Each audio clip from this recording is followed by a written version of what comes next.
Bismillahirrahmanirrahim. Assalamualaikum warahmatullahi wabarakatuh. Alhamdulillahirabbil alamin. Wa bihi nasta'in ala umurid dunya waddin. Jazakallahu khair. Wassalatu wassalamu ala asyrafil anbiya'i wal mursalin nabiyyina Muhammad wa ala alihi wa sahbihi ajma'in wa man ihtada bihuda wattaba'a atharahu ila yaumiddin. Amma ba'd. Rabbi israh li sadri wa yassir li amri wahlul 'uqdatam min lisani yafqahu qawli. Allahumma inna nas'aluka ilman nafi'a wa rizqan thayyiba wa amalan mutaqabbala.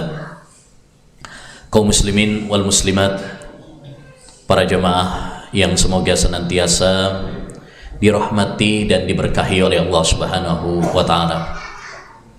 Alhamdulillah, kita bersyukur kepada Allah Subhanahu wa ta'ala atas segala limpahan nikmat dan rahmatnya kepada kita semuanya, yang telah menggerakkan hati kita dan memudahkan langkah kaki kita menuju majelis ilmu yang berbarokah ini. Mudah-mudahan Allah Subhanahu wa ta'ala senantiasa mencurahkan barokahnya kepada kita semuanya, menambahkan ilmu yang bermanfaat, yang menumbuhkan amal saleh, dan mengantarkan kita menuju surga Allah Subhanahu wa ta'ala. Majelis-majelis ilmu sangat penting bagi kita semuanya, karena majelis ilmu mengingatkan kita kepada Allah Subhanahu wa ta'ala, mengingatkan kita akan akhirat, mengingatkan kita akan kematian, mengingatkan kita agar tidak terjerumus pada cinta dunia yang melalaikan kita. Sahabat Abdullah bin Mas'ud radhiyallahu an pernah mengatakan, carilah hati kalian di 3 tempat. Pertama, di majelis ilmu. Kedua, di saat membaca Al-Quran. Ketiga, saat kalian sedang sendirian. Lalu beliau mengatakan, jika kalian tidak mendapati hati kalian bergetar di 3 tempat tersebut, maka mintalah kepada Allah Subhanahu wa ta'ala agar Allah memberikan hati kepada kalian, karena sesungguhnya kalian tidak memiliki hati. Hati yang hidup, hati yang lembut adalah hati yang senantiasa ingat akhirat, hati yang senantiasa ingat akan kematian. Oleh karenanya, ma'asyiral muslimin rahimani wa rahimakumullah, hendaknya kita mencari majelis-majelis ilmu, taman-taman surga yang bisa mengantarkan kita menuju surga Allah Subhanahu wa ta'ala. Man salaka tariqan yaltamisu fihi ilman sahhalallahu lahu bihi tariqan ila jannah. Barang siapa yang menempuh perjalanan dalam rangka menuntut ilmu, yakni ilmu agama, ilmu Al-Quran dan Sunnah, maka Allah Subhanahu wa ta'ala akan memudahkan baginya jalan menuju surga. Ya, walaupun nggak di masjid, tapi ini di rumah, ya, dan majelis ilmu, ya, ini juga termasuk bagian dari majelis ilmu. Dan demikianlah hendaknya bagi kita menjadikan rumah-rumah kita makmurkan dengan ibadah kepada Allah Subhanahu wa ta'ala. Kita gunakan untuk sholat, kita gunakan untuk membaca Quran, kita gunakan untuk ta'lim, pengajian, agar rumah kita rumah yang diberkahi oleh Allah Subhanahu wa ta'ala. Nabi bersabda, la taj'alu buyutakum maqabir fa inna asyaitana yafirru minal baiti alladhi tuqra'u fihi suratul Baqarah. Jangan kalian jadikan rumah kalian itu seperti kuburan sepi, nggak pernah dipakai untuk ibadah. Ya, sesungguhnya setan itu kabur, lari dari rumah yang dibacakan di dalamnya surat Al-Baqarah. Nabi SAW juga bersabda, mathalul baiti alladhi yudhkaru Allahu fihi wal baitul ladzi la yudhkaru Allahu fihi kamasalil hayyi wal mayyit. Perumpamaan rumah yang dipakai untuk zikir kepada Allah, mengingat Allah Subhanahu wa taala, dibandingkan dengan rumah yang tidak pernah dipakai untuk mengingat Allah Subhanahu wa taala, seperti perbandingannya seperti orang yang hidup dengan orang yang mati. Kehidupan yang sesungguhnya adalah kehidupan dengan mengingat Allah Subhanahu wa taala. Semakin kita mengingat Allah Subhanahu wa taala, ya, semakin kita dekat dengan surga Allah Subhanahu wa taala. Oleh karenanya, ya ma'asyiral muslimin rahimani wa rahimakumullah, kajian ini mengingatkan kepada kita semuanya agar kita memakmurkan rumah-rumah kita dengan ketaatan, ya, dengan ibadah kepada Allah Subhanahu wa taala, sehingga Allah menurunkan barokahnya, rahmatnya kepada kita semuanya. Kaum muslimin wal muslimat, ayyuhal ikhwah wal akhwat yang semoga senantiasa dirahmati dan diberkahi oleh Allah Subhanahu wa taala. Pada kesempatan yang berbarokah ini insyaallah taala kita akan ngaji bersama tema yang sangat penting, yaitu bersama keluarga menuju surga. Tema ini juga mengingatkan kepada kita tentang akhirat. Tema ini mengingatkan kepada kita, ya, bahwa kehidupan yang sesungguhnya adalah kehidupan di surga, bukan kehidupan di dunia. Ya, oleh karenanya sebelum kita masuk pada pembahasan, ada baiknya kita ingatkan beberapa hal, ya. Yang pertama, ayyuhal ikhwah wal akhwat, kita harus ingat bahwa manusia diciptakan oleh Allah Subhanahu wa taala di dunia ini bukan sia-sia, bukan tanpa arah, bukan tanpa tujuan. Allah Subhanahu wa taala berfirman dalam surat Al-Mu'minun ayat 115. Kata Allah Subhanahu wa taala, "Afahasibtum annama khalaqnakum abatha wa annakum ilaina la turja'un?" Apakah kalian mengira, wahai manusia, bahwa kami menciptakan kalian itu sia-sia, nggak ada tujuannya, nggak ada gunanya, dan bahwasanya kalian tidak dikembalikan kepada kami? Ya, apa kalian mengira seperti itu? Kalau ada yang mengira bahwa kita diciptakan oleh Allah SWT tanpa arah, tanpa tujuan, sia-sia begitu saja, maka ketahuilah bahwa persepsi, anggapan tersebut adalah anggapan yang keliru. Ya, kita diciptakan oleh Allah untuk sebuah tujuan yang mulia, tujuan yang agung dan berharga, yaitu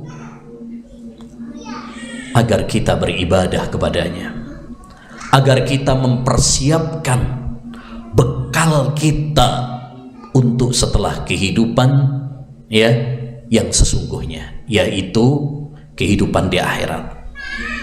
Allah Subhanahu wa taala berfirman dalam surat Adz-Dzariyat ayat 56. Ayat ini ayat yang sangat penting, yang harus kita ingat selalu dan harus kita tanamkan pada diri kita semuanya, karena ini adalah visi misi hidup kita. Kata Allah Subhanahu wa taala, "Wa ma khalaqtul jinna wal insa illa liya'budun." Tidaklah saya ciptakan jin dan manusia kecuali agar mereka beribadah kepadaku. Allah tidak menciptakan kita hanya untuk makan, minum, tidur, berfoya-foya, bersenang-senang seperti halnya binatang. Tapi Allah Subhanahu wa taala menciptakan kita di dunia ini untuk mempersiapkan bekal kita setelah kematian.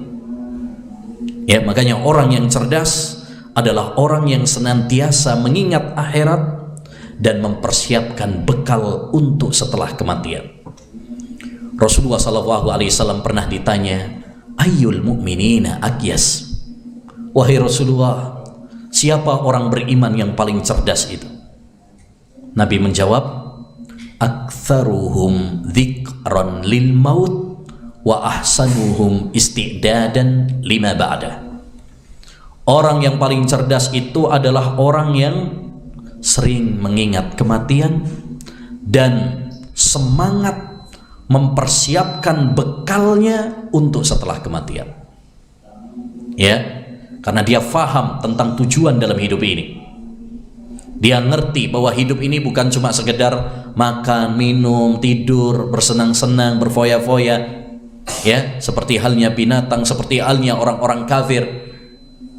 Mereka mengira bahwa hidup ini hanya untuk bersenang-senang saja. Tidak. Seorang mukmin faham bahwa hidup ini ya ada tujuannya. Kita kalau ngerti tentang tujuan kita, maka hidup ini akan terarah. Kita kalau bepergian nih, kalau ada tujuannya terarah. Tapi kalau kita bepergian terus nggak ngerti tujuannya apa, mutar-mutar nggak jelas. Ya, sampai kalau pergi terus nggak ngerti tujuannya, mutar-mutar nggak jelas. Tapi kalau kita faham arah hidup kita, visi misi hidup kita, tujuan hidup kita, maka kita akan fokus kepada tujuan tersebut. Ya, ini poin yang pertama. Poin yang kedua, ma'asyiral muslimin, yang harus kita fahami juga, bahwa kebahagiaan dan kesuksesan yang sesungguhnya bukanlah kesuksesan dunia. Kebahagiaan yang sesungguhnya, kesuksesan yang sesungguhnya manakala kita menginjakkan kaki kita di surga, dan manakala kita dihindarkan oleh Allah Subhanahu wa taala dari neraka. Itu kesuksesan terbesar. Sebagaimana Allah Subhanahu wa taala berfirman dalam surat Ali Imran ayat 185. Kata Allah Subhanahu wa taala, kullu nafsin dha'iqatul maut. Setiap yang bernyawa pasti mati. Kita semuanya mati. Pasti itu. Ya, kita semuanya sedang antri jadwal kapan malaikat maut akan mencabut nyawa kita. Ini nggak bisa ditawar-tawar lagi, nggak bisa disogok lagi, disuap lagi. Semua kita pasti akan mati. Ya, pria maupun wanita, miskin maupun kaya, ya, kecil, muda, tua, semuanya pasti akan mati. Kemudian kata Allah Subhanahu wa taala selanjutnya, wa innama tuwaffawna ujurakum yaumal qiyamah. Kalian semuanya akan dibalas amal-amal perbuatan kalian besok pada hari kiamat. Apa yang kita lakukan di dunia ini pasti akan mendapatkan balasan kelak di akhirat nanti. Lalu kata Allah Subhanahu wa taala, faman zuhziha 'anil nar wa udkhilal jannata faqad faz wa mal hayatud dunya illa mata'ul hurur. Barang siapa yang diselamatkan oleh Allah dari neraka dan dimasukkan oleh Allah Subhanahu wa taala ke surga, dialah orang yang sukses. Jadi sukses menurut Al-Qur'an itu apa? Manakala kita bisa masuk surga, manakala kita selamat dari api neraka, itu baru namanya sukses, bukan sukses dunia. Makanya Allah menyebutkan setelahnya, wa mal hayatud dunya illa mata'ul hurur. Tidaklah kehidupan dunia ini kecuali kesenangan yang menipu. Banyak orang beranggapan namanya sukses itu sukses dunia. Oh, sampean sudah sukses sekarang. Maksudnya apa? Ya, kalau udah kaya, ya, udah punya jabatan, udah terkenal, ya, rumahnya di mana-mana, ya, jabatannya tinggi, istrinya di mana-mana, masya Allah. Nah, banyak orang beranggapan intinya sukses itu kalau sukses dunia, ya. Makanya orang kalau sudah sukses, wah ini harus jadi orang. Kurung jadi uang berarti. Nah, biasanya orang menganggap sukses itu sukses dunia, tapi menurut Al-Quran tidak.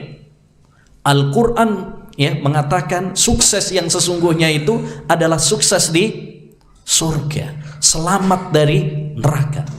Apalah artinya kita memiliki harta yang melimpah, jabatan yang tinggi, yang mewah, tapi sejengkal tanah pun kita tidak punya di surga. Padahal surga luasnya seluas langit dan bumi. Ini rugi orang seperti ini, ya, orang seperti ini, karena dia tidak mengerti kesuksesan yang sesungguhnya. Ingat, dunia ini kecil, dunia ini hina, dunia ini fana. Ini yang harus selalu kita tanamkan agar kita tidak tertipu dengan gemerlapnya dunia, agar kita tidak silau dengan fata morgana dunia.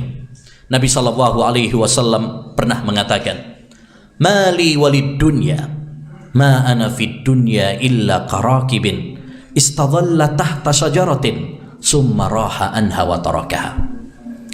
Apa peduliku dengan dunia? Tidaklah saya di dunia ini kecuali seperti seorang yang bepergian, kemudian dia singgah istirahat di bawah pohon. Kalau udah selesai istirahatnya, dia akan meninggalkan pohon tersebut, ya, dan melanjutkan perjalanannya. Artinya kita di dunia ini cuma apa? Mampir, tok, sebentar, gak lama kita di dunia ini, ya. Makanya kita di dunia ini gak lama. Tugas kita di dunia ini gak lama, karena finish ibadah itu sampai mati. Kalau matinya besok berarti udah selesai, ya, selesai. Allah Subhanahu wa taala berfirman, wa'bud rabbak hatta ya'tiyakal yakin. Beribadahlah kepada Rabbmu sampai kematian menjemputmu. Maka ma'asyiral muslimin wal muslimat rahimani wa rahimakumullah, jangan tertipu dengan kehidupan dunia. Dunia ini tadi, ya, dua hal. Satu, dia adalah fana, kita cuma sebentar, ya. Yang kedua, dunia ini apa? Hina. Banyak ayat-ayat Al-Quran dan hadis yang menunjukkan bahwa dunia ini hina, agar kita tidak tertipu, tergila-gila mengejar dunia, menjadi budak-budak dunia. Rasulullah menggambarkan dunia itu nggak lebih dari sayap nyamuk. Lau kanatid dunya ta'dilu indallah janaha ba'udah ma saqallahu kafiran qattu. Nggak lebih dari sayap nyamuk. Nyamuk aja udah kecil, ini sayapnya. Nabi juga menggambarkan dunia itu, ya, bagaikan bangkai kambing yang cacat. Nabi menggambarkan dunia itu seperti makanan yang kita makan. Inna mat'ama ibni Adam ju'ila mathalan lid dunya wa in qazzahu wa mallahahu fandur madha yasiru. Apa yang dimakan oleh anak Adam itulah perumpamaan dunia. Seenak apapun makanan tersebut, pikirkanlah, toh nanti jadinya juga apa. Ya, sampean mangan apa paling enak? Oh, mari pengajian ono mangan iki. Sambune seketok. Taib, coba nanti seenak apapun makanan yang kita makan, ya, pikirkan. Besok paling udah kita transfer, ya, kita buang ke toilet. Seenak apapun makanan tersebut. Begitulah gambaran dunia. Dunia yang kita kejar, ya, dunia yang banyak manusia tergila-gila, ya, mengejarnya sampai banting tulang, remuk kabeh sampai tulangnya, ya, sampai meras keringat dan sebagainya.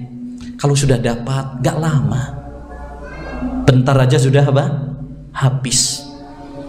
Ya, oleh karenanya ma'asyiral muslimin rahimani wa rahimakumullah, yang harus kita fahami adalah bahwa kesuksesan, kebahagiaan yang sesungguhnya adalah kebahagiaan di surga, bukan kebahagiaan di dunia yang sementara ini.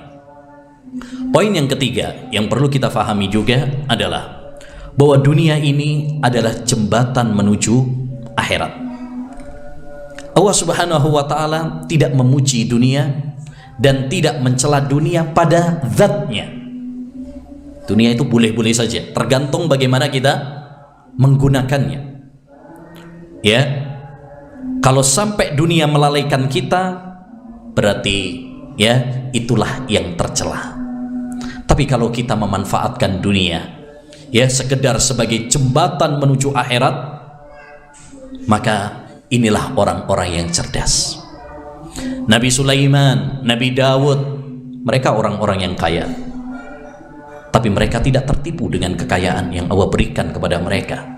Mereka cerdas menggunakan kekayaan yang Allah titipkan untuk mendekatkan diri mereka kepada Allah Subhanahu wa ta'ala. Abu Bakar As-Siddiq, Abdurrahman bin Auf, Utsman bin Affan, ini orang-orang kaya, ya, tapi mereka cerdas, ya, tidak menjadi budak-budak dunia, sehingga mereka tidak terlalaikan oleh dunia yang Allah titipkan kepada mereka. Rijalul, ya, la tulhihim tijaratu wala bay'un an dzikrillah. Mereka adalah lelaki-lelaki sejati yang bisnis dan perniagaan mereka tidak melalaikan mereka dari mengingat Allah, dari salat, dari, ya, menunaikan zakat. Yakhafuna yawman tataqallabu fihil qulubu wal absar. Mereka adalah orang-orang yang takut tentang akhirat, ya, takut akan suatu hari di mana mata manusia terbelalak saat itu. Oleh karenanya kita harus cerdas dalam menyikapi dunia. Jangan menjadi orang yang anti kepada dunia. Yes. Ya, ada sebagian orang itu nggak mau dunia sama sekali. Ya, nggak mau kerja, nggak mau ini, pokoknya fokus sholat, fokus ibadah, itu nggak mau kerja. Ini keliru. Rasulullah juga bekerja, para sahabat juga bekerja. Tapi juga jangan menjadi orang-orang yang tergila-gila dengan dunia, sehingga waktu untuk akhirat nggak ada, ya, atau hanya cuma sekedar sisa-sisa karena kita sibuk dengan dunia. Banyak orang, ya, dari bangun tidur sampai tidur lagi yang dipikirin cuma dunia, nggak ada waktu untuk akhirat, nggak ada waktu untuk ngaji ilmu agama, nggak ada waktu untuk sujud kepada Allah Subhanahu wa ta'ala. Lah, ini yang tercela. Maka orang yang cerdas adalah orang yang pandai berinteraksi dengan dunia ini. Dia menjadikan dunia ini hanya sekedar jembatan menuju akhirat.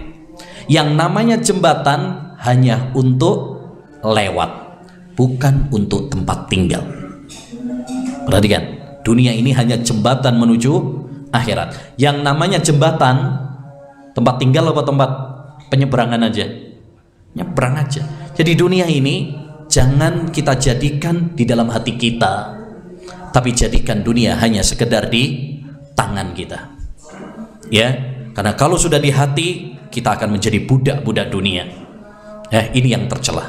Tapi kalau kita memanfaatkan dunia sekedarnya, ya, karena manusia di dunia ini ya butuh, ya, dunia, tapi kita jadikan sebagai sarana menuju akhirat, maka inilah orang-orang yang cerdas. Ya, Ali bin Abi Thalib pernah mengatakan, ya, kata Ali bin Abi Thalib, dunia akan kita tinggalkan, akhirat akan datang menghampiri kita.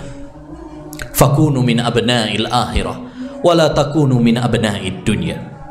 Jadilah kalian putra-putra akhirat, jangan menjadi putra-putra dunia. Fa innal yawma amalun wala hisab wa hudan hisabun wala amal. Karena hari ini, yaitu di dunia ini, yang ada adalah amal, nggak ada hisabnya. Tapi besok yang ada adalah hisab, nggak ada amal, ya. Nah, ma'asyiral muslimin rahimani wa rahimakumullah, dengan 3 poin, ya, yang tadi sudah kita sampaikan, maka hendaknya bagi kita semuanya untuk berlomba-lomba memikirkan akhirat dan tidak tertipu dengan gemerlapnya dunia. Maka mari kita semuanya berlomba-lomba menuju, ya, surga Allah Subhanahu wa ta'ala.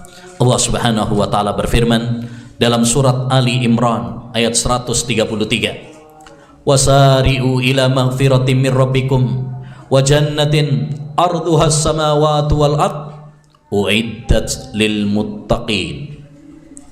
Dan bersegeralah Nah ini Masya Allah, kalau dalam Al-Quran itu, kalau untuk akhirat, untuk menggapai surga, kalimat-kalimatnya penuh dengan motivasi, Pak. Wasari'u, bergegaslah, ya. Fastabiqul khairat, berlomba-lombahlah. Fas'au ila dzikrillah, berlarilah kalian. Masya Allah.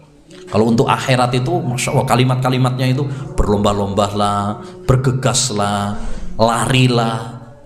Tapi untuk dunia, Allah Subhanahu wa taala cuma mengatakan famshu fi manakibiha, berjalanlah.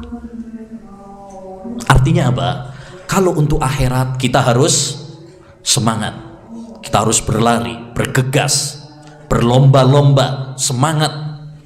Tapi kalau untuk dunia, gak usah ngoyo-ngoyo. Sekarang kan banyak yang kebalik. Kalau untuk akhirat, santai, hayya 'alas shalah, ya. Kalau untuk kebaikan, sa. Tapi kalau untuk dunia, Masya Allah, lihat orang kalau udah mau kerja jam 7, sebelum jam 7 udah berangkat, takut terlambat, takut dimarahin sama bosnya, takut disunat gajinya. Tapi kalau untuk akhirat, malas-malasan. Harusnya kita balik. Kalau kita semangat untuk dunia, akhirat harus lebih semangat, ya. Nah begitu, jangan terbalik. Kata Allah Subhanahu wa taala, wasari'u ila magfiratin min rabbikum, bergegaslah kalian menuju ampunan Allah Subhanahu wa taala, wa jannatin, dan menuju surga, ya, arduhas samawati wal ard, yang luasnya seluas langit dan bumi, uiddat lil muttaqin, yang Allah siapkan untuk orang-orang yang bertakwa kepada Allah Subhanahu wa taala. Takwa artinya orang-orang yang takut kepada Allah Subhanahu wa taala, membentengi dirinya dari azab, ya, dan dengan cara melaksanakan perintah-perintahnya dan menjauhi larangannya. Itulah orang-orang yang bertakwa. Ya, bukan cuma sekedar nama saja, simbol saja. Ini banyak sekarang takwa cuma sekedar jeneng tok. Masjid takwa, ya, pondok takwa, majelis taklim takwa, baju takwa, bahkan nak Kediri ono tahu takwa. Ya, yang paling penting itu bukan cuma nama, tapi yang paling penting adalah prakteknya. Kita betul-betul nggak takut sama Allah Subhanahu wa taala?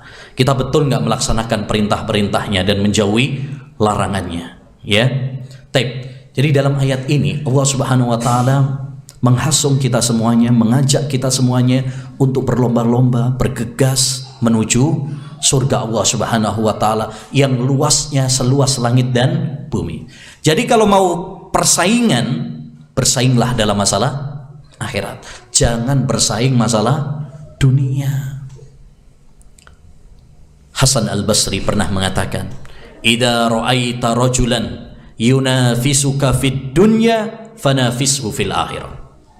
Kalau kamu melihat ada orang yang menyaingimu dalam masalah dunia, saingi dia dalam masalah akhirat. Persaingan yang sesungguhnya adalah persaingan dalam masalah akhirat, dalam masalah surga. Bukan masalah dunia. Dunia masih sepele. Di dunia ini hina. Untuk apa kita berlomba-lomba? Ya, untuk apa kita bersaing dalam masalah yang hina? Ya, kalau kita mau bersaing dalam masalah apa? Akhirat. Ya, menarik. Dulu diceritakan oleh Imam Ibnu Hajar Al-Asqalani dalam bukunya Al-Isabah fi Tamyizis Sahaba. Dulu ada seorang sahabat Nabi sallallahu alaihi wasallam, ya, berlomba-lomba antara ayah sama bapaknya, antara bapak sama anaknya, itu sampai rebutan.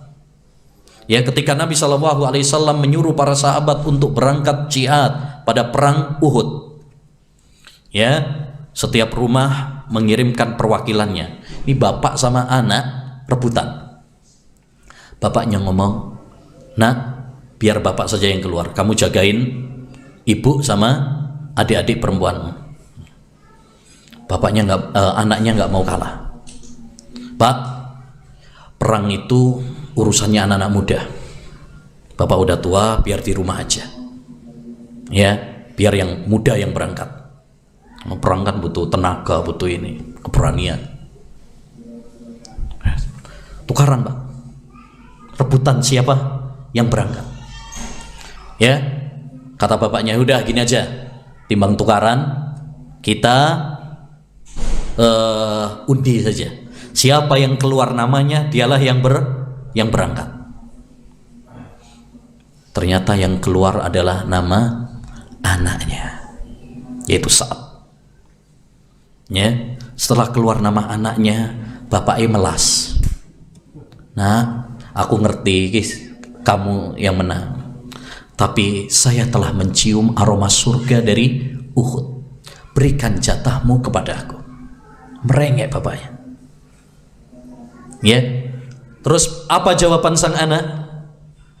Anaknya mengatakan, wahai ayahku, ya abata, andaikan bukan surga yang luasnya seluas langit dan bumi, saya akan berikan jatahku kepadamu. Tapi ini surga yang luasnya seluas langit dan bumi, saya tidak akan memberikan jatahku kepada siapapun.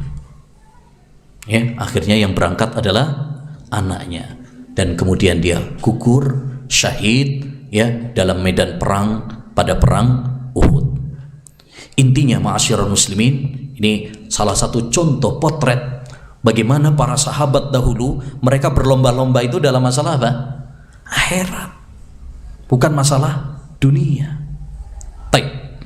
Jadi tentu kita semuanya sepakat, ya, bahwa kebahagiaan yang sesungguhnya yang harus menjadi prioritas kita adalah kebahagiaan di surga. Kita semuanya pasti pengen masuk surga. Kalau kita pengen masuk surga, jangan egois, jangan cuma sampean tok. Ajak orang-orang yang kita cinta, ajak istri kita, ajak orang tua kita, ajak anak-anak kita, ya, agar kita bisa bersama-sama masuk surga Allah Subhanahu wa ta'ala. Karena yang pengen masuk surga bukan sampean tok, tentu kita pengen, ya, kalau kita masuk surga kemudian apa, bisa bertemu, berkumpul dengan keluarga kita. Ini reuni terindah, Pak. Kita kalau udah lama nggak ketemu sama keluarga nih, ya, biasanya kalau mudik Syawal, Lebaran, Idul Fitri, ya, anaknya mencar-mencar, misalkan. Terus kalau Idul Fitri apa, ngumpul semuanya, seneng, Pak. Ya, seneng. Itu pertemuan di dunia. Lantas bagaimana dengan pertemuan di akhirat, di surga Allah Subhanahu wa ta'ala? Oleh karenanya, ma'asyiral muslimin, jadikan, ya, visi misi kita untuk bisa bersama-sama dengan keluarga kita masuk surga. Emang bisa, Ustadz, ketemu, ya, dan berkumpul dengan keluarga kita di surga? Bisa. Dalilnya apa, Ustadz? Banyak dalilnya dalam Al-Quran. Ya, setidaknya ada 3 ayat di dalam Al-Quran yang menjelaskan bahwa mungkin saja sekeluarga itu masuk surga asalkan memenuhi syaratnya. Ayat yang pertama, surat Ar-Ra'd ayat 23. Surat Ar-Ra'd ayat 23. Kata Allah Subhanahu wa ta'ala, Jannatu adni yadkhulunaha wa man salaha min abaihim wa azwajihim wa dhurriyyatihim wal malaikatu yadkhuluna alaihim min kulli bab salamun alaikum bima sabartum fa ni'ma uqbad dar. Kata Allah Subhanahu wa ta'ala, surga Aden, mereka memasukinya. Kemudian kata Allah, waman salaha min abaim, demikian juga orang-orang yang saleh dari orang tua mereka. Aba ini mencakup bapak, ibu, ya, termasuk juga ke atas, kakek, ya, mbah, ya, apa berarti buyut, Atasnya buyut. Coba. Cangga. Atasnya cangga. Bapak cangga. Nah, iya kan? Demikian juga wa azwajihim, dan pasangan mereka, maksudnya suami, istri, wa dzurriyyatihim, dan anak keturunan mereka, anaknya, cucunya, cicitnya. Bawahnya cicit, buyut lah, balik mana lah. Taib. Intinya orang bisa berkumpul dengan siapa? Keluarganya, bapaknya, kakeknya, buyutnya. Demikian juga dengan cucunya, anaknya, bisa. Demikian juga dengan istrinya. Kalau istrinya 4, ya berarti kumpul semuanya dengan ya semua istrinya, ya. Nah, pakai ya. Baik. Jadi orang bisa berkumpul dengan, asalkan tadi syaratnya apa? Waman sholaha. Dia adalah orang-orang yang soleh. Soleh itu apa? Nah, ini penting. Banyak orang Indonesia jenengi soleh, Pak Soleh. Ya, kalau perempuan juga banyak, Siti Solihah, gitu ya, banyak. Apa sih artinya soleh itu?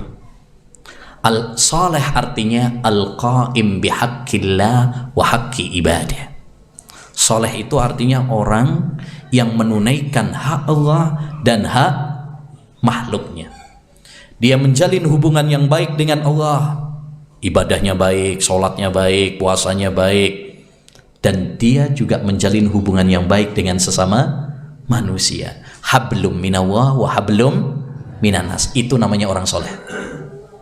Kalau dia rajin ibadah tapi seneng tukaran karo orang, ya berarti nggak soleh. Baik sama orang tapi nggak tahu sholat, ya bodoh aja, berarti bukan soleh. Ya, dua-duanya harus jalan. Hablum minallah wa hablum minannas. Baik, dari ayat ini dapat kita ambil faedah bahwasanya manusia itu bisa, orang-orang beriman bisa berkumpul dengan keluarga mereka di surga, dengan syarat kalau mereka semuanya adalah orang-orang yang saleh, orang-orang yang menjalin hubungan yang baik dengan Allah dan menjalin hubungan yang baik dengan sesama manusia. Dan dalam ayat ini juga Allah SWT menjelaskan tentang salah satu kiat masuk surga bersama keluarga, yaitu apa? Sabar. Makanya salamun alaikum bima sabartum fa ni'ma uqbad dar. Keselamatan bagi kalian, ini kata malaikat, kesejahteraan bagi kalian wahai penduduk surga, karena sebab kesabaran kalian. Kesabaran kalian di mana? Di dunia. Jadi sabar itu salah satu kiat supaya kita bisa masuk surga. Ya, dan sabar ma'asyiral muslimin ada 3. Sebagaimana disebutkan oleh para ulama, di antaranya Imam Ibnul Qayyim Al-Jauziyah dalam kitabnya ya Iddatus Sabirin, sabar itu ada 3. 1, sabar dalam menjalankan perintah-perintah Allah Subhanahu wa taala. Wa'bud, ya kata Allah Subhanahu wa taala, fa'budhu wastabir li ibadatih. Beribadahlah kepada Allah dan sabarlah dalam beribadah. Ya, ibadah itu butuh kesabaran. Wa'mur ahlaka bis salati wastabir 'alaiha. Perintahkanlah keluargamu salat dan sabarlah. Butuh kesabaran. Merintah istri, merintah anak untuk kebaikan itu butuh kesabaran. Yang kedua, sabar dalam meninggalkan larangan-larangan Allah Subhanahu wa taala. Butuh kesabaran, Pak. Karena hawa nafsu manusia pengennya ngajak dosa, maksiat. Nah, kita harus sabar mengekang hawa nafsu. Innan nafsa la'ammaratum bisu. Hawa nafsu manusia itu seringkali mengajak kepada kejelekan. Ya, pengennya mengajak kepada maksiat. Nah, kita harus mengerem. Makanya kita disyariatkan oleh Allah untuk puasa. Puasa itu bukan cuma sekedar kita nggak makan, nggak minum saja, tapi itu melatih kita agar kita bisa mengerem hawa nafsu kita. Ya, bentar lagi ini puasa Ramadan ya, dan kita di bulan Sya'ban ini dianjurkan untuk latihan, Mbak. Nabi itu paling banyak puasa sunnah itu kalau di bulan Sya'ban, dilatih sejak sekarang. Ya. Karena kalau nggak dilatih sejak sekarang, kaget nanti. Awal Ramadan nggak pernah poso, awal Ramadan poso, kaget. Iso-iso kayak sekaratul maut enggak.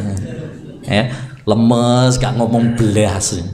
Nah, makanya harus dilatih. Rasulullah paling banyak puasa sunnah itu di bulan Sya'ban. Itu tujuannya apa sih? Kita nggak boleh makan, nggak boleh minum, nggak boleh jina. Bukan cuma sekedar supaya tambah langsing gitu. Bukan. Puasa itu bukan sekedar itu, tapi yang paling inti dari tujuan ibadah puasa adalah agar kita menjadi orang-orang yang bertakwa. La'allakum tattaqun. Itu tujuan inti dari berpuasa. Agar kita menjadi hamba yang bertakwa kepada Allah. Ya, takwa tadi balik lagi, melaksanakan perintahnya dan menjauhi larangannya. Karena apalagi zaman sekarang godaan untuk maksiat itu luar biasa, butuh kesabaran dalam mengekang hawa nafsu. Yang ketiga, sabar dalam menghadapi takdir-takdir Allah yang kurang berkenan dalam hati, musibah-musibah. Yang namanya hidup pasti apa? Ada ujiannya, ya, ada ujiannya. Dan ujian orang beda-beda. Ada yang diuji sakit, ada yang diuji seret rezekinya, ya. Nah, daftar pekerjaan kesana kemari nggak diterima, sekali diterima sesuk di PHK, ya. Nah, ada yang seperti itu, seret rezeki, buka warung bangkrut, sepi, ya. Nah, ada yang diuji oleh Allah SWT, nggak ketemu jodohnya, ya. Wis nyari jodoh dari Sabang sampai Merauke kono sing gelem, ya. Ada yang sudah ketemu jodoh, alhamdulillah makbul diterima, ya, belum dikaruniai anak momongan. Ada yang sudah dikasih anak, anak enak kali pol, ya. Macam-macam ujian orang itu berbeda-beda, ya. Makanya kita harus sabar. Nabi SAW mengatakan, ajaban li amril mu'min, inna amrohu kullahu khair. Sungguh indah urusan orang yang beriman itu, semua urusannya baik baginya. In asabathu sarra'u syakara fakana khairan lahu. Kalau dia mendapatkan, ya, musibah, dia sabar, itu baik baginya. Wa in asabathu dharra sabar fakana khairan. Kalau dia mendapatkan nikmat, dia bersyukur, itu baik baginya. Kalau dia mendapatkan musibah, dia sabar, itu pun baik baginya. Jadi kita harus apa? Sabar. Ini sabar yang ketiga, yaitu sabar menghadapi ujian dan cobaan. Makanya sabar ini berat, Pak. Sabar itu berat karena tiga macam. Makanya pahala sabar luar biasa. Innama yuwaffas sabiruna ajruhum bighairi hisab. Orang-orang yang sabar itu pahalanya tanpa batas. Karena sabar berat. Kalau gampang paling oleh kipas angin toh. Ya, hadiah. Ya, ini berat. Makanya pahalanya adalah surga. Yang kedua, ayat yang kedua yang menunjukkan bahwa bisa sekeluarga masuk surga, ya, yaitu surat Ghafir ayat 7 dan 8. Ketika Allah SWT menceritakan tentang malaikat-malaikat pemikul arsy, alladzina yahmiluna al-arsya wa man hawlahu yusabbihuna bihamdi rabbihim wa yu'minuna bihi wa yastaghfiruna lilladzina amanu. Ya, malaikat-malaikat yang memikul arsy. Masya Allah, ini malaikat-malaikat pemikul arsy, ya, yang disebutkan oleh Nabi Shallallahu Alaihi Wasallam, ya, bahwa malaikat pemikul arsy itu antara telinga sama pundaknya itu perjalanan, ya, 700 tahun. Itu baru telinga sampai pundaknya toh, saking besarnya, ya. Nah, kalau itu malaikat pemikul arsy, bagaimana dengan arsy-nya? Bagaimana dengan Allah Subhanahu wa Ta'ala? Ya, semua ini menunjukkan kepada kita agar kita semakin mengagungkan Allah Subhanahu wa Ta'ala. Malaikat-malaikat pemikul ars dan yang sekitarnya, mereka bertasbih memuji Allah Subhanahu wa taala dan beriman kepada Allah Subhanahu wa taala dan memohon ampun kepada Allah Subhanahu wa taala untuk orang-orang yang beriman. Lalu mereka berdoa, Rabbana wasi'ta kulla syai'ir rahmatan wa ilma. Ya Allah, ya, sesungguhnya Engkau maha luas rahmat dan ilmumu. Faghfir lilladzina tabu wattaba'u sabilak waqihim adzabal jahim. Maka ampunilah orang-orang yang bertaubat kepadamu dan mengikuti jalanmu, dan jagalah mereka dari siksaan yang pedih, siksaan di neraka jahanam. Nah, terus ini yang menjadi pembahasan kita. Doa malaikat pemikul ars, Rabbana wa adkhilhum jannati adnillati wa'adtahum wa man salaha min abaihim wa azwajihim wa dhurriyyatihim innaka antal azizul hakim. Ya Allah, masukkan mereka, orang-orang yang beriman ini, ke surga Aden yang Engkau janjikan kepada mereka. Demikian juga orang-orang yang saleh dari bapak-bapak mereka, jadi bapak, kakek, buyut tadi ya. Wa azwajihim, dan pasangan mereka, suami mereka, istri mereka. Wa dzurriyyatihim, anak mereka, ya, cucu mereka, cicit mereka. Innaka antal azizul hakim, sesungguhnya Engkau adalah zat yang maha, ya, perkasa lagi maha bijaksana. Jadi ini juga ayat yang menunjukkan bahwa mungkin saja bisa sekeluarga masuk surga, itu bisa. Buktinya malaikat pemikul aras mendoakan demikian. Andaikan itu tidak mungkin, nggak mungkinlah mereka berdoa demikian, karena malaikat tidak mungkin berdoa sesuatu yang mustahil. Ya. Yang ketiga, ayat yang ketiga yang menunjukkan bahwasanya, ya, bisa masuk surga sekeluarga, surat At-Tur ayat 21. At-Tur ayat 21. Kata Allah Subhanahu wa taala, walladzina amanu wattaba'athum dzurriyyatuhum biiman alhaqna bihim dzurriyyatahum wama alatna alaihim wama alatnahum min amalihim min syai' kullu mri'in bima kasaba rahin. Dan orang-orang yang beriman kemudian diikuti oleh keturunan mereka, anak mereka, cucu mereka, ya, ngikuti bapaknya, biiman, dengan keimanan. Ya, ini sama-sama beriman. Bapak mereka beriman, ibu mereka beriman, anak-anak mereka juga beriman. Alhaqna bihim dzurriyyatahum, maka kami akan kumpulkan mereka dengan anak keturunan mereka tadi. Wama alatnahum min amalihim min syai', dan kami tidak mengurangi, mendolimi amal mereka sedikit pun. Ya, jadi misalkan kalau bapaknya aslinya dapat surga ya kelas bawah, ya kelas ekonomi. Ini surga itu kan bertingkat-tingkat gitu ya. Anaknya di tingkat yang paling tinggi. Kalau mereka sama-sama nanti masuk surga, bapaknya akan dinaikkan. Ya, bapaknya akan dinaikkan. Bukan anaknya yang suruh turun.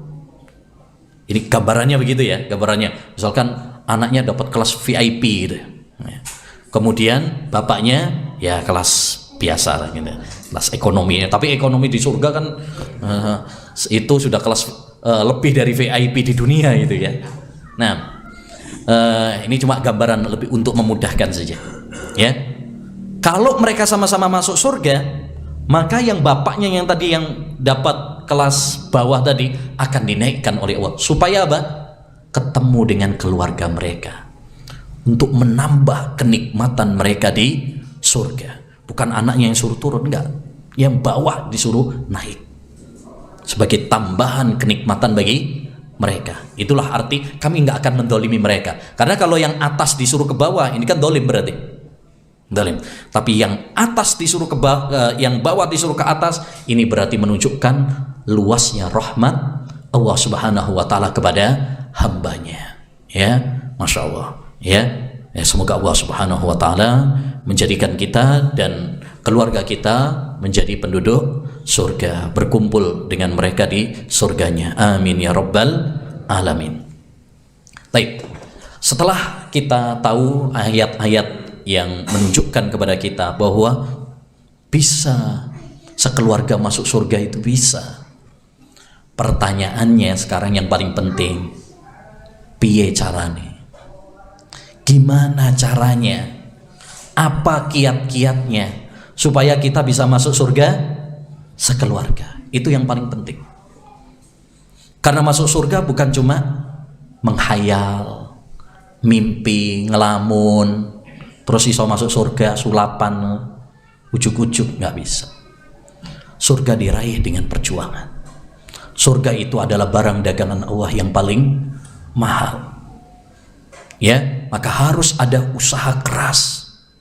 Kita berjuang, berusaha, berdoa supaya kita bisa menggapai surga Allah Subhanahu wa taala, ya, berkumpul bersama keluarga kita. Nah, ada beberapa kiat yang dapat kita sarikan dari beberapa ayat dan hadis Nabi Shallallahu Alaihi Wasallam agar kita dimudahkan oleh Allah Subhanahu Wa Taala masuk surga sekeluarga. Pertama adalah menanamkan iman dan tauhid pada diri kita dan keluarga kita. Ini yang syarat paling utama. Makanya kalau kita perhatikan ayat-ayat tadi, semuanya mensyaratkan apa? Keimanan. Walladzina amanu wattaba'athum dzurriyyatuhum biiman. Orang-orang yang beriman dan diikuti oleh keturunan mereka dengan keimanan. Ya, syarat mendapatkan tiket surga adalah iman. Tanpa keimanan mustahil kita masuk surga Allah Subhanahu wa taala. Ya, disinilah ma'asyiral muslimin pentingnya bagi kita untuk memperkuat apa? Keimanan, memperkuat tauhid, memperkuat akidah pada diri kita dan keluarga kita. Ya, karena iman manusia itu kembang kempes. Iman manusia itu ya pasang surut. Ya, kata Nabi Shallallahu Alaihi Wasallam, Innal imana la yahlaku kama yahlaku thawb, fas'alullaha an yujaddidal imana fi qulubikum. Iman itu luntur, sebagaimana baju juga bisa luntur. Maka mintalah kepada Allah agar terus memperbaharui keimanan kalian. Maka mari kita terus perbaharui keimanan kita, keimanan keluarga kita. Bagaimana caranya? Setidaknya dua hal penting. Ya, sebenarnya banyak cara ya untuk memperkuat keimanan, tapi ada dua hal penting yang harus selalu kita lakukan untuk memperkuat keimanan kita. Pertama, belajar ilmu agama. Semangat belajar ilmu agama. Ya, Allah Subhanahu wa taala dalam surat Muhammad ayat 19 memerintahkan kepada Nabi Muhammad SAW untuk belajar tauhid. Fa'lam annahu la ilaha illallah wastaghfir li dzambik. Ketahuilah bahwasanya tidak ada sesembahan yang berhak diibadai kecuali hanya Allah. Siapa yang diperintah oleh Allah itu? Nabi. Bayangkan Nabi Muhammad, orang yang paling kuat kokoh tauhidnya, diperintah oleh Allah untuk mempelajari apa? Tauhid la ilaha illallah. Apalagi kita. Maka kita harus semangat ngaji ilmu agama, ilmu tauhid terutama, ilmu akidah, ilmu iman. Ya, dulu para sahabat begitu, kalau kumpul-kumpul itu untuk meningkatkan keimanan. Ta'alau najlis bina nu'min sa'atan. Ayo kita duduk-duduk untuk memperkuat iman. Jadi ngobrolnya itu untuk memperkuat iman. Gak cuma bahas panganan, ya, bahas kuliner, bahas wayoh. Wah. Ini kebiasaan nih bapak-bapak kalau udah ngumpul bahasnya iku padahal yuk gak wani kan. Ngomong tok aja. Nah, ya. Hendaknya pembicaraan kita, duduk kita, ya, kumpul-kumpul kita adalah untuk memperbaharui apa? Keimanan. Ya. Kita semangat ngaji. Jangan ada kata males untuk belajar agama, ya. Apalagi sekarang alhamdulillah kita sudah dikasih apa? Kemudahan-kemudahan dalam belajar ilmu agama. Kalau kita nggak bisa hadir, kita sekarang bisa, ya, banyak TV-TV sunnah, banyak, ya, radio-radio sunnah juga banyak. Sekarang kita bisa belajar jarak jauh juga bisa. Alhamdulillah. Ya. Yang kedua, ma'asyiral muslimin, untuk memperkuat tauhid, iman, ya. Yang kedua adalah doa. Jangan pernah lupakan apa? Doa. Ya. Karena yang membolak-balik hati kita, yang bisa meneguhkan keimanan kita hanyalah Allah Subhanahu wa ta'ala. Allah berfirman dalam surat Ibrahim ayat 35. Allah ceritakan tentang Nabi Ibrahim alaihissalam.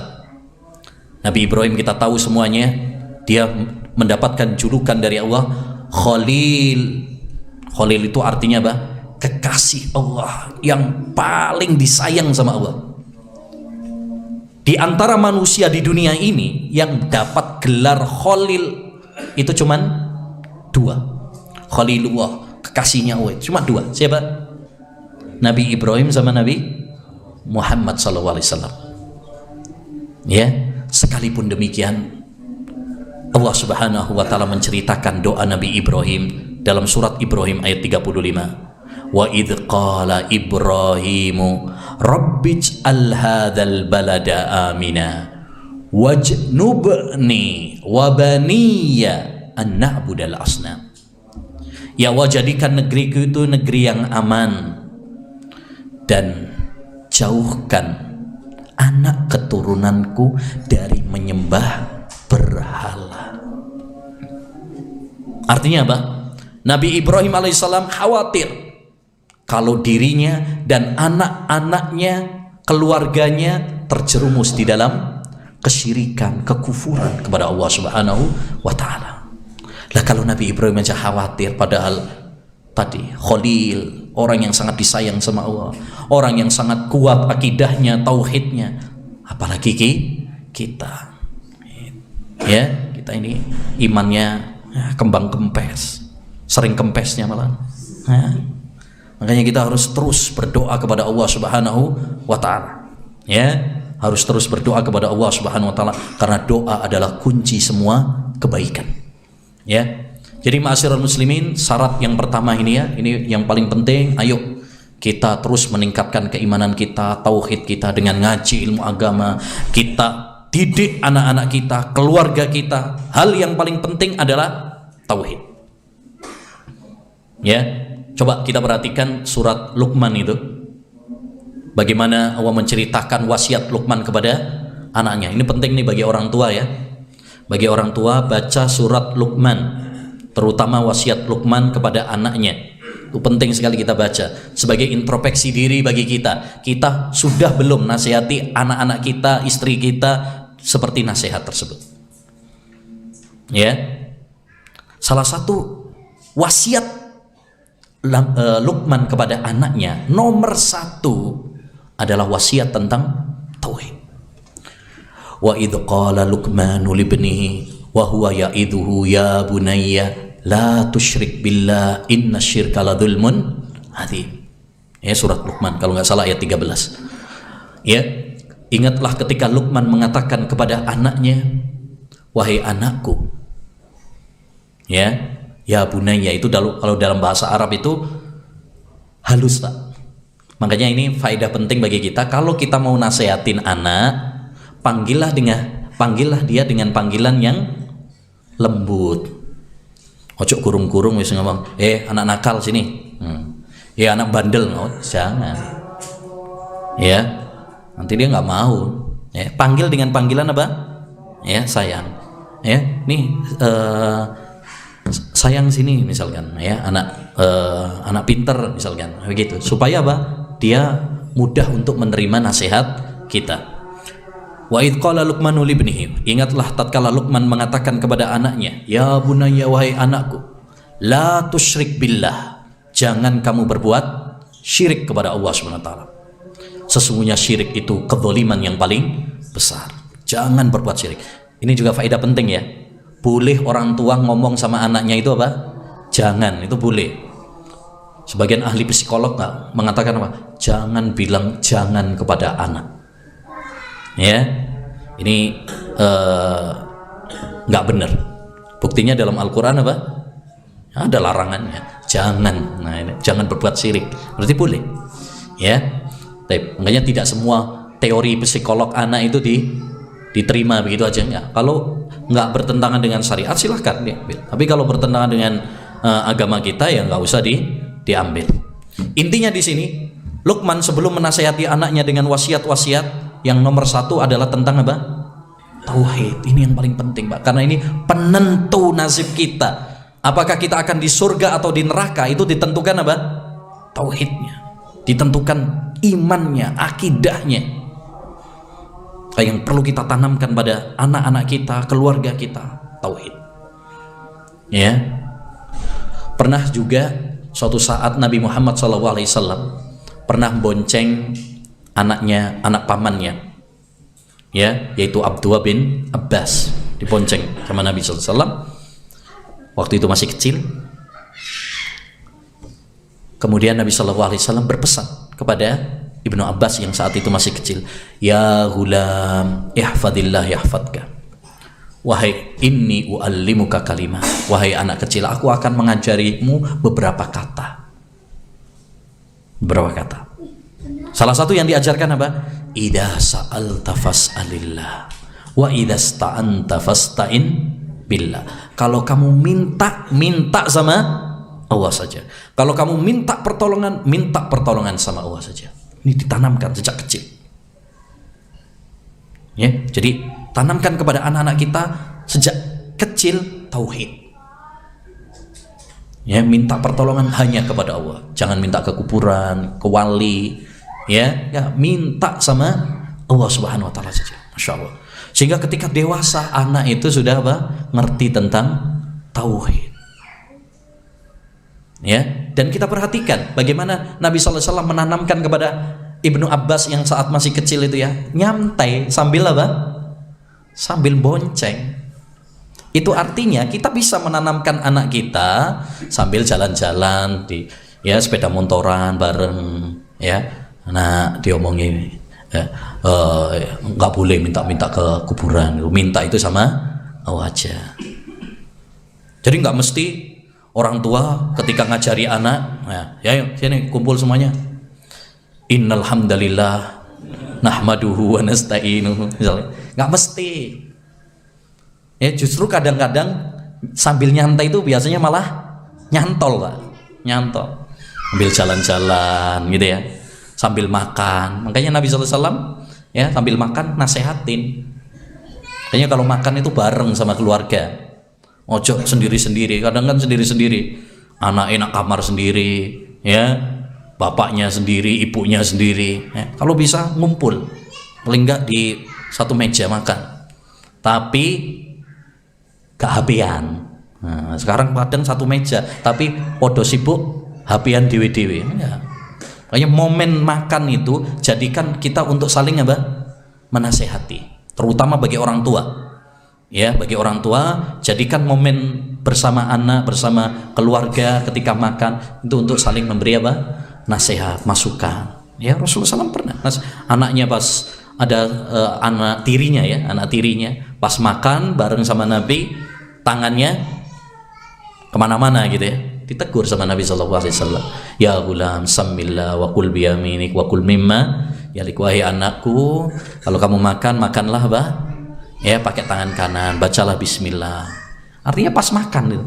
Jadi nasihati anak itu juga bisa pas lagi jalan-jalan, bisa sambil pas makan. Yang ketiga, pas lagi sakit. Anak itu lebih nyantol di 3 tempat ini. Sambil jalan-jalan. Yang kedua, sambil makan.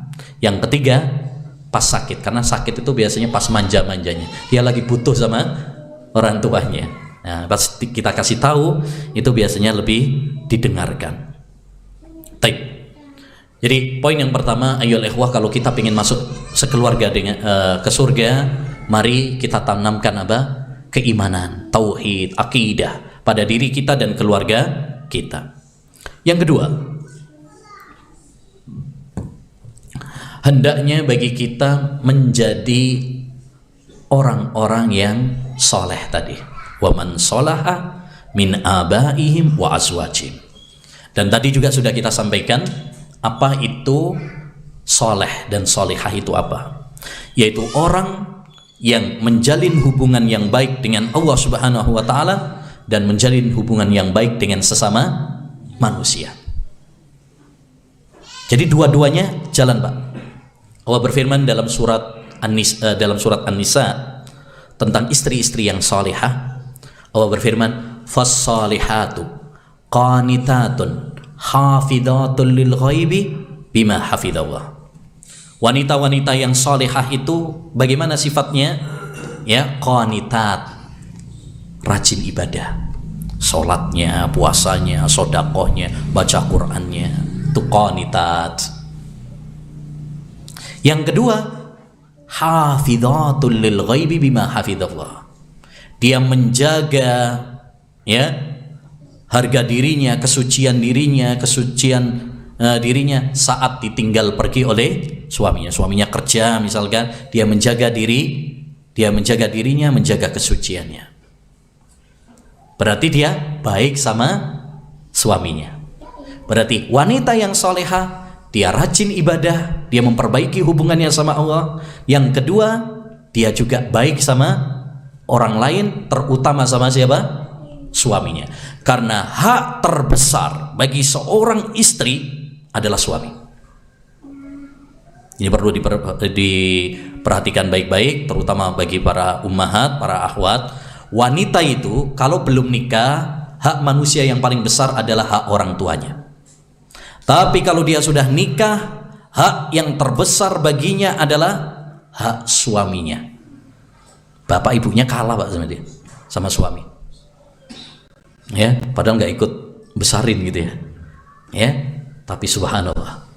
Ya, ini menunjukkan betapa besarnya haknya seorang suami. Sampai-sampai Nabi pernah mengatakan, haqqu zauji ala zaujatihi an law kanat bihi qarhatun falahisatha ma addat haqqah. Hak seorang suami terhadap istri, andaikan suami punya borok, bernanah, lalu dihisap oleh istrinya, istri belum menunaikan haknya suami. Seandainya punya borok. Ini cuma perumpamaan toh. Ojo sampean terus punya borok kongkon ngisep ya. Ojo. Ini cuma perumpamaan toh yang menunjukkan betapa besarnya haknya suami. Saya yakin semua istri juga nggak mau ngisepnya. Cuma ini kalau seandainya ada, itu belum menunaikan haknya suami. Nabi juga pernah bersabda, andaikan lau kuntu amiran ahadan an yasjuda li ahad la amartul mar'ata an tasjuda li zawjiha. Andaikan saya boleh ya menyuruh orang lain sujud kepada orang lain, saya akan perintahkan istri sujud kepada suaminya. Saking besarnya haknya suami. Intinya, ma'asyiral muslimin, yang kedua ini, kalau kita pengen masuk surga bersama keluarga kita, syarat yang kedua, kita harus menjadi orang-orang yang saleh, yaitu orang-orang yang menjalin hubungan yang baik dengan Allah. Ibadah kita, perhatikan sholatnya kita, ya, puasa kita, terutama bentar lagi kita masuk bulan Ramadan. Jangan sampai bolong, nggak ada udzur yang syar'i, dosa besar, hati-hati. Ya, karena banyak orang nggak puasa padahal nggak ada udzur. Ya, warung tutup tapi bawahnya ketok. Ya, sikile ketok akeh. Nah, ya, ini dosa besar, hati-hati. Ya, dosa besar. Demikian juga baca Quran, sedekah, dan lain-lain. Dia memperbaiki hubungannya dengan Allah. Dan yang tidak kalah pentingnya juga, dia baik sama orang. Jangan sampai kita baik sama Allah tapi nggak baik sama orang, atau baik sama orang tapi nggak baik sama Allah. Pernah ditanyakan kepada Nabi SAW, wahai Rasulullah, ada seorang wanita, wahai Rasul, dia rajin sholat, dia rajin puasa, dia rajin sedekah, tapi dia suka menyakiti tetangganya. Kalau ngomong nyelekit, wahai Rasul. Kadang ada sebagian orang itu kalau ngomong gak kaken ngomong, tapi sekali ngomong jelek, ya, pedes, ya, hati-hati. Apa kata Nabi SAW? La khaira fiha hiya finnar. Nggak ada baiknya wanita tersebut, dia di neraka. Terus ditanya lagi, wahai Nabi, ada seorang wanita sholatnya yang wajib aja, puasanya yang wajib aja, sodakohnya juga nggak istimewa, ya biasa-biasa aja, tapi wahai Rasulullah, dia nggak pernah menyakiti tetangganya, dia baik sama tetangganya. Apa kata Nabi? Hiya fil jannah. Wanita tersebut di surga. Kenapa wanita yang pertama masuk neraka, yang kedua masuk surga? Karena yang pertama cuma baik sama Allah tapi nggak baik sama manusia. Sedangkan yang kedua dia bisa menggabung. Dia baik sama Allah, sama manusia juga baik. Makanya ma'asyiral muslimin, ini dua-duanya harus apa? Harus seimbang. Kita baik sama Allah tapi sama orang juga harus baik. Ya, sehingga kalau kita bisa petakan, manusia dalam hal ini terbagi menjadi 4. Golongan yang pertama, ini yang paling bagus, yang baik sama Allah, baik juga sama manusia. Mudah-mudahan kita termasuk golongan ini. Yang kedua, ya, golongan yang gak baik sama Allah, gak baik sama manusia. Ini golongan paling buruk gitu.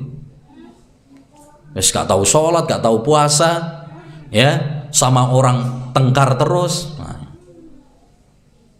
Yang ketiga, dia baik sama Allah, ya, rajin sholat, rajin puasa, tapi nggak baik sama orang. Yang keempat, dia baik sama orang tapi nggak baik sama Allah. Kok bisa? Ya, dia ada sebagian orang seperti itu. Nah, kalau sama orang masuk ramah, suka bantu, tapi nggak beriman sama Allah, kafir. Tapi nggak pernah sholat, ya, percuma. Jadi dua-duanya harus apa? Baik, seimbang. Makanya Nabi SAW ketika ditanya, su'ilan Nabi SAW an aktsari ma yudkhilun nasal jannah. Rasulullah ditanya tentang amalan apa ya wahai Rasul yang paling banyak memasukkan orang ke surga. Apa jawaban Nabi? Taqwallah wa husnul khuluq. Ini yang paling banyak memasukkan orang ke surga. Ya. Apa? Takwa kepada Allah. Yang kedua, akhlak yang baik. Takwa kepada Allah ini hubungan antara seorang hamba dengan Allah Subhanahu wa taala. Akhlak yang baik ini hubungan antara manusia dengan manusia. Jadi hablum minallah wa hablum minannas. Ini penting sekali. Dua-duanya harus apa? Jalan.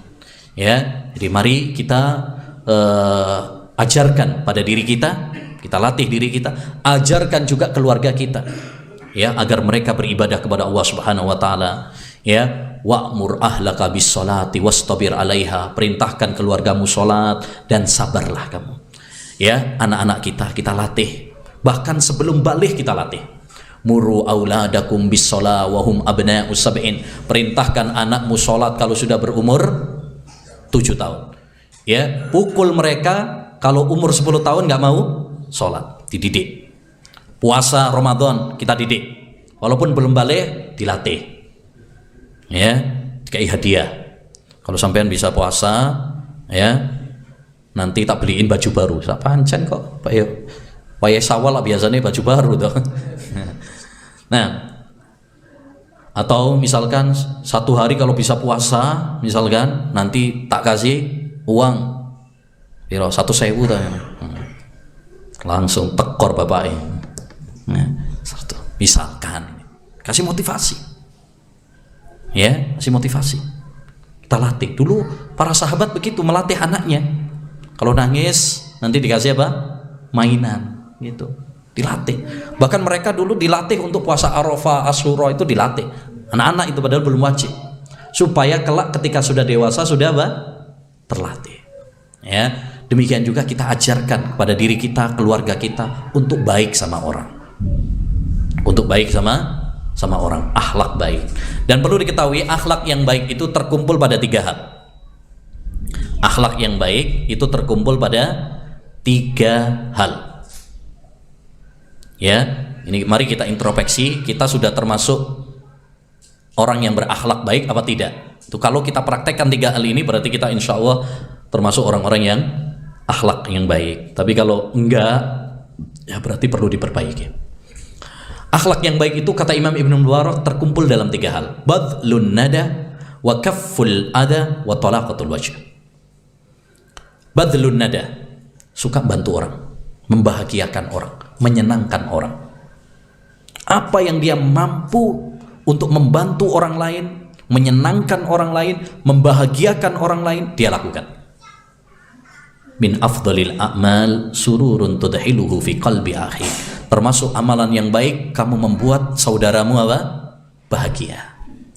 Bahagia itu tatkala kita membuat orang lain bahagia. Pernah ada seorang Arab Badui ditanya, man as'adun nas, siapakah orang yang paling bahagia? Jawabannya, man as'adan nas, yaitu orang yang membahagiakan orang lain. Kalau dia membuat orang lain bahagia, dialah orang paling bahagia. Ya, kita senangkan dengan tutur kata kita yang baik, dengan harta kita, dengan tenaga kita, apa yang kita bisa. Khairun nas anfa'uhum linnas, sebaik-baik manusia yang paling memberikan manfaat kepada orang lain. Itu yang pertama. Yang kedua, wa kafful adha, tidak menyakiti orang lain.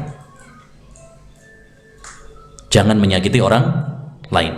Baik dengan tutur kata kita, omongan kita, ini yang paling bahaya. Yang paling sering menyakiti itu apa? Lisan, omongan. Aksaru khataya bani Adam fil lisan. Kebanyakan dosa anak Adam itu pada lisannya. Hati-hati nih, omongan. Yang kedua, yang paling banyak dosanya juga sekarang ini, tangan. Mungkin gak nempeling, mungkin gak jotos, tapi bikin status menyakitkan. Nah, ini paling banyak nih, bikin status di WA, ya, di Facebook, nyindir sana, nyindir sini. Ini dosa tangan. Ya, hati-hati. Makanya Nabi mengatakan, al-muslimu man salimal muslimuna min lisani wa yadi. Muslim sejati itu tatkala orang-orang muslim lainnya selamat dari gangguan lisan dan tangan. Kenapa? Karena dua ini yang paling banyak dosanya, Pak. Dua ini yang paling banyak zalimnya sama orang. Ya. Yang ketiga, akhlak yang baik itu adalah wa talaqatul wajhi. Ya. Ramah sama orang, suka senyum ketika ketemu sama orang. Tapi Nabi SAW bersabda, tabassumu kali ahi kalaka sodako. Senyummu kepada saudaramu itu apa? Sodako. Kalau ketemu, salam, assalamualaikum Pak, nyapa, ramah. Ya, enggak kalau ketemu orang sangar, cucu, enggak. Ya, tapi dia salam, ya, ramah, nyapa, jabat tangan. Nabi SAW bersabda, innal mu'mina idza laqiyal mu'mina fasallama alaihi wa akhadha bi yadihi tanasarat khatayahu kama yatanasar waraq asyajar. Seorang mukmin itu kalau ketemu mukmin yang lain kemudian dia salam, jabat tangan, rontok dosa-dosanya sebagaimana daun-daun rontok dari pohonnya. Masya Allah. Sampai cuma salam sama salaman toh, rontok dosa-dosanya, kan? Ini amalan yang sederhana tapi pahalanya luar biasa. Maka jangan pelit-pelit untuk apa? Senyum. Gigi bukan aurat. Ya, betul nggak? Ya, coba senyum semuanya. Nah, latihan, ya kan? Nih, kalau ketemu orang ramah. Yang penting ojo guyu dewe. Nah, atau senyum sama bojone tonggo. Nah, gawat enggak? Ya. Baik. Yang ketiga, ma'asyiral muslimin rahimani wa rahimakumullah, kiat agar kita bisa masuk surga sekeluarga, tadi yang sudah kita bahas, yaitu apa? Sabar. Sabar. Ya, kata malaikat tadi dalam surat apa tadi ya? Ghafir ya. Dalam surat Ghafir. Oh, enggak. Surat sebelumnya, Ar-Ra'd ayat 23. Kata Allah Subhanahu wa taala dalam ayat 23 dan 24, salamun alaikum bima sabartum fa ni'ma uqbad dar. Keselamatan bagi kalian dengan sebab kesabaran kalian. Berarti kalau kita ingin masuk surga sekeluarga, syarat utamanya salah satunya adalah apa? Sabar. Ini sering disebut kata sabar dalam Al-Quran. Sampai kata Imam Ahmad, Allah menyebut kata sabar dalam Al-Quran dan memuji orang-orang yang sabar 90 kali dalam Al-Quran. Dalam 90 ayat dalam Al-Quran. Berarti banyak itu. Menunjukkan kepada kita pentingnya sabar. Sahabat Ali bin Abi Thalib pernah mengatakan, ya, sabar dalam keimanan, ya, dalam bagian keimanan seperti kepala bagi badan. Sabar bagi keimanan ibaratkan kepala bagi badan. Apa artinya badan kalau nggak ada kepalanya? Begitu juga apa artinya iman kalau nggak ada sabar? Dan tadi sudah kita sebutkan juga, sabar itu ada berapa macam? Ada 3. Ya, apa coba? Sabar dalam menjalankan perintah-perintah Allah. Yang kedua, sabar meninggalkan larangan-larangan Allah. Yang ketiga, menghadapi ujian dari Allah SWT, termasuk diuji BN2 bojo cerewet misalkan. Nah, itu kudu sabar. Anak nakal misalkan, nah, bawandel, ya kudu sabar.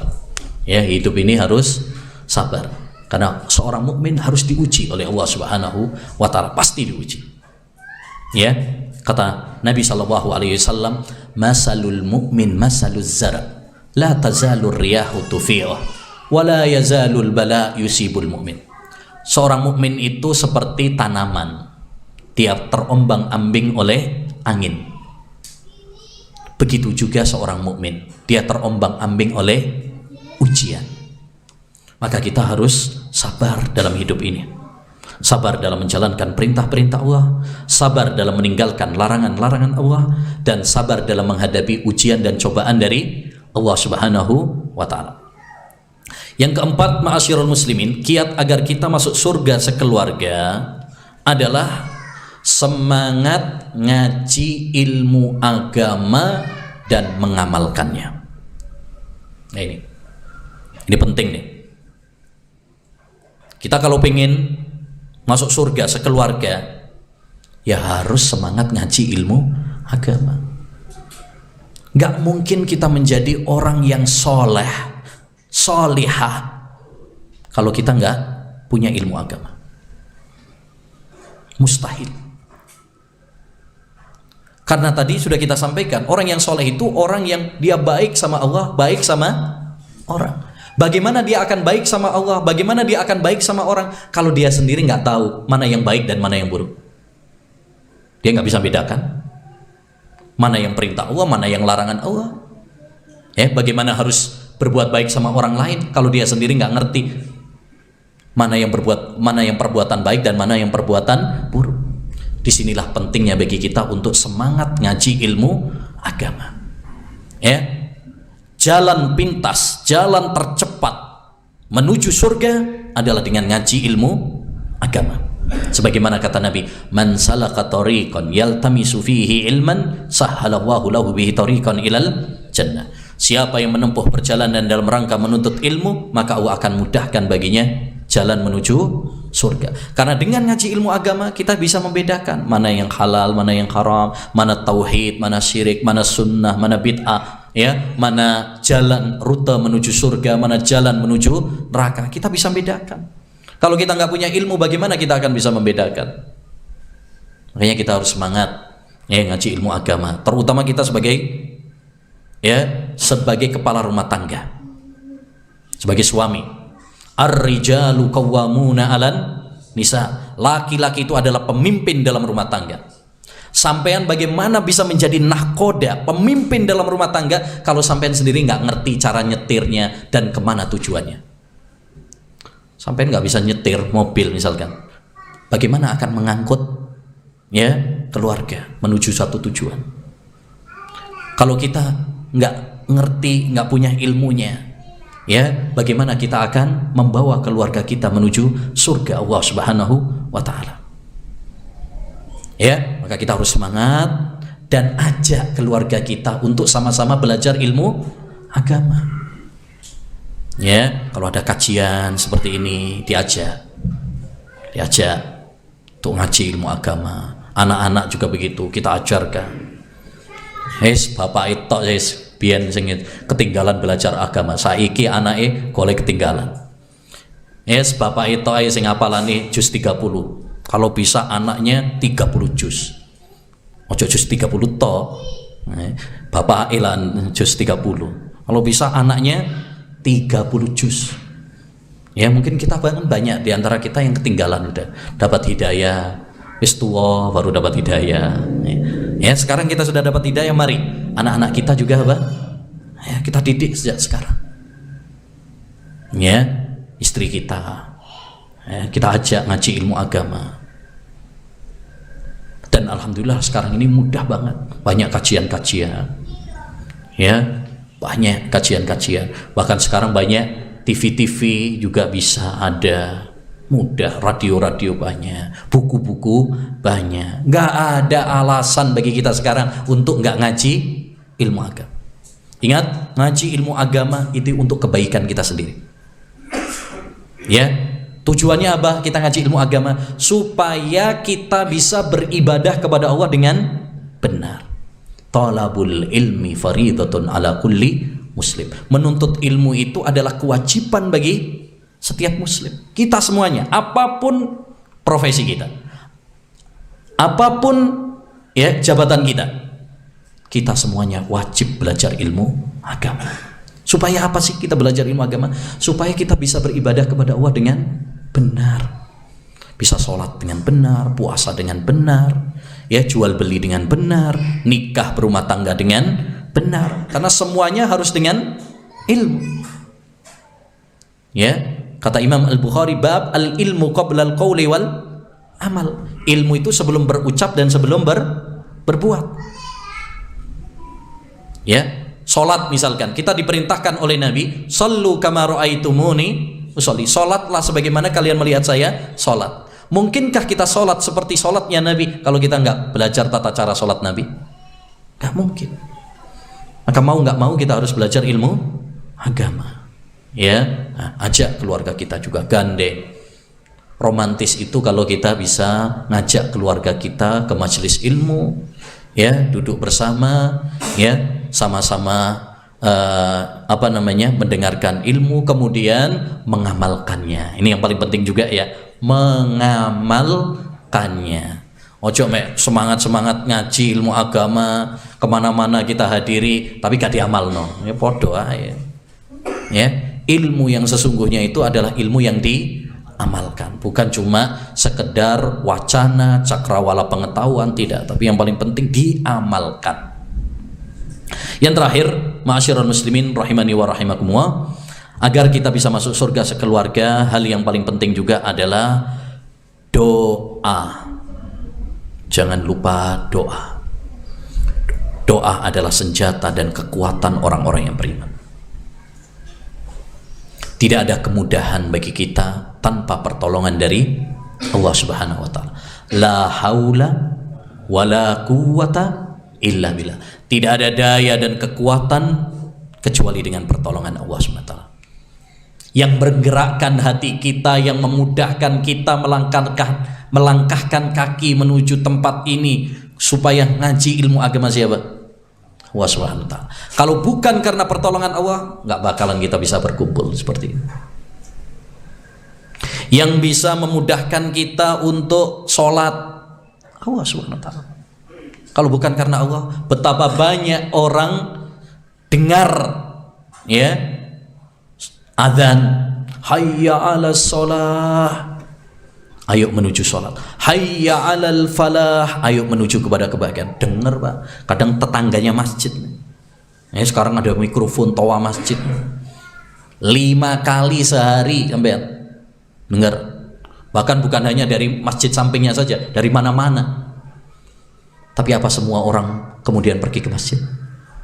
Ya, hanya orang-orang yang dimudahkan oleh Allah. Makanya kita dianjurkan ketika jawab muadzin itu hayya 'alas shalah, jawabannya apa? La haula wala quwata illa billah. Kenapa? Karena banyak orang yang mendengar kalimat hayya 'alas shalah tapi nggak dimudahkan sama Allah. Yang memudahkan kita untuk memenuhi panggilan adzan siapa? Allah Subhanahu wa taala. Oleh karenanya ketika kita dimudahkan oleh Allah beribadah, jangan merasa ujub, sombong bahwa kita hebat. Tidak. Ya, tapi katakan ini karena Allah sayang sama saya. Ini adalah karena Allah memudahkan saya. Kalau bukan karena kemudahan dari Allah, gak mungkin saya bisa melakukannya. Ya, ini yang harus selalu kita ingat bersama. Jadi banyak doa sama Allah Subhanahu wa taala, termasuk kita berdoa supaya kita masuk surga sekeluarga. Jangan lupa perbanyak doa. Rabbana atina fid dunya hasanah wa fil akhirati hasanah wa qina adzabannar. Ini doa orang bilang apa? Sapu jagat. Ya. Ini doa spesial. Kenapa? Karena doa ini singkat tapi padat. Dan memang doa yang paling bagus itu adalah doa yang terdapat dalam Quran dan hadis.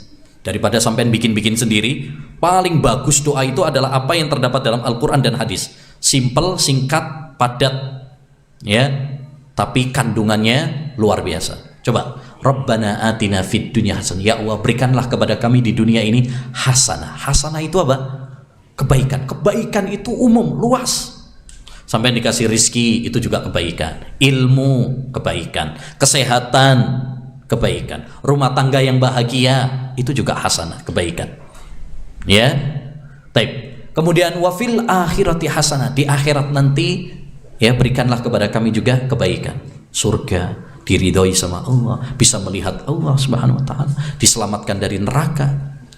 Ya, nah demikian juga dalam sebuah hadis Rasulullah SAW pernah mengatakan, man sa'ala Allahal jannah salasa marat, siapa yang minta surga kepada Allah 3 kali, surga akan mengatakan, ya Allah, masukkan orang ini padaku. Dan siapa yang berlindung kepada Allah dari neraka 3 kali, neraka akan mengatakan, ya Allah, ya, jauhkan orang ini dari aku, yaitu dari neraka. Maka kita mohon kepada Allah Subhanahu wa taala agar Allah Subhanahu wa taala memasukkan kita ke surganya bersama keluarga kita. Allah pertemukan kita di surganya bersama keluarga kita. Amin ya rabbal alamin. Ya. Demikian ma'asyiral muslimin wal muslimat rahimani wa rahimakumullah, ya, pasudan bisa. Ya, sebagai faedah, doa pas musim pas hujan turun itu mustajab. Nah, ini pasudan ini. Ya, Nabi bersabda, sintani la turaddan, 2 waktu yang tidak akan ditolak, indan nida wa tahtal matar, ketika adzan dan ketika turun hujan. Nah, pas tadi suruh sin terakhir doa, lah ternyata turun hujan. Ya, mari kita berdoa supaya Allah Subhanahu wa taala memasukkan kita ke surganya, ya, bersama dengan keluarga kita. Rabbana atina fid dunya hasanah wa fil akhirati hasanah wa qina adzabannar. Rabbana hab lana min azwajina wa dhurriyyatina qurrata a'yun waj'alna lil muttaqina imama. Allahumma inna nas'aluka ilman nafi'a wa rizqan thayyiba wa amalan mutaqabbala. Wa sallallahu wasallam ala nabiyyina Muhammad wa ala alihi wa sahbihi ajma'in. Assalamualaikum warahmatullahi wabarakatuh.